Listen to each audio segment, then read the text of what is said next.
ఎందుకంటే ఇప్పుడు అటు కడకు పెడితే అది ఒక సపరేట్ ఉంటుంది, అది మనకి దీనికి దానికి తేడా కాబట్టి తెలుస్తాయి. తక్కువ వేస్తే తేడా, ఎకరం వేస్తే నీకు ఎకరంలో తేడా.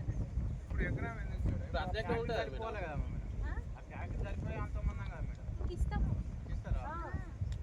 ఏముంది అట్లా రెండు ప్యాకెట్లు ఇస్తాం ఎకరానికి. అయ్యో నా దగ్గరికి ఇంకొక ప్యాకెట్ అయితే అంత ఇంకా రెండు వేస్తే ఇప్పుడు ఎకరానికి ఏమో మామూలు పత్తి అయితే 3 ప్యాకెట్లు, మేము ఇచ్చేది 6 ప్యాకెట్లు. ఓకేనా, ఎకరం 6 ప్యాకెట్లు. మీరు ఎకరం చూపించండి, 6 ప్యాకెట్లు ఇస్తారు. మొక్కలు కూడా మీరు ఇప్పుడు వేసేదానికి 7,000 మొక్కలు వస్తాయి, 7,000 చిల్లర. మేము ఇచ్చేదానికి ఎకరానికి 28,000 మొక్కలు వస్తాయి. అంటే 4 విత్తనాలు ఎక్కువ పెడితే ఎక్కువ వస్తాయి. ఓకేనా, దగ్గర దగ్గర ఉంటుంది, తక్కువ పెరుగుతుంది. కాయలు పూత ఒకటేసారి వస్తుంది, ఒకటేసారి కోసుకోవచ్చు. వాటర్ ఏం లేదు, ఎట్లా మీరు పత్తి వాటర్ లేకుండా వండిస్తారో అట్లనే వండియచ్చు. ఒక 2 సార్లు చమత్కారు మందు 45 రోజులకోటి 60 రోజులకోటి కొట్టేసి సరిపోతుంది. మామూలు అది కూడా మేము ఇస్తాము. మామూలుగా మీరు వేసే పత్తి కంటే 4 క్వింటాలు ఎక్కువ వస్తుంది. మామూలుగా వేసేదాంట్లో 7 క్వింటాలు 8 క్వింటాలు వస్తుంది, దీంట్లో 12 క్వింటాలు వస్తుంది.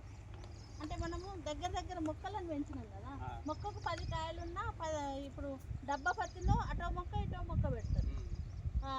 దానికి దీనికి 50 దీనికి 50 100 కాయలు ఉంటాయి. ఈ దీంట్లో మొక్కలు పెంచుతాం కనుక ఒక్క మొక్కకు 10 ఉన్నా కూడా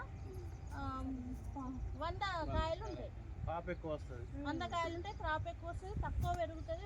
ఒకటేసారి పూత వస్తుంది, ఒకటేసారి కాత వస్తుంది, ఒకటేసారి పగులుతుంది. మీకు ఊకుకి ఏరుకోవాల్సిన అవసరం లేదు. ఇది 150 రోజులకు అయిపోతుంది పంట. అయిపోయినాక మీరు ఇంకో పంట వేసుకోవచ్చు. ఇంకా వర్షాధారం పంట ఏదైనా మెట్ట పంట ఉంటే వేసుకోవచ్చు. అవి లాభాలు. అంటే రాను ఇది మిషన్ పెట్టి మనము ఏరుకోవడానికి వీలుగా ఒకటేసారి ఏరుకోవడానికి వీలుగా వచ్చే పత్తి, అధిక సాంద్రత పత్తి, అది లాభం. ఇక ఎజ్జలు ట్రాక్టర్లు ఏమి ఉండదు, ట్రాక్టర్లో ఉండాలి, వేసేయాలి, మిషన్ తోటి కోసుకోవాలి. ఓకేనా, ఎజ్జలు ఉండాలి కానీ మొన్న దాకా ఉండే కానీ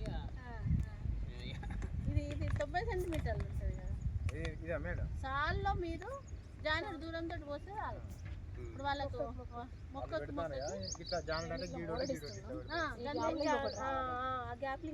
ఇప్పుడు ఇంత మూడు రావాలి.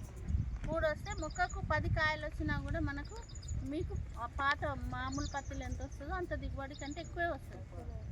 తర్వాత దీంట్లో ఇంకో పంట వేసుకోవచ్చు. ఇది మనము సంవత్సరం అంతా వదిలేస్తాం పత్తేసి, కానీ తీసి డిసెంబర్లో తీసి జనవరిలో పెసలు కానీ మినుములు కానీ నువ్వులు కానీ వేసుకోవచ్చు.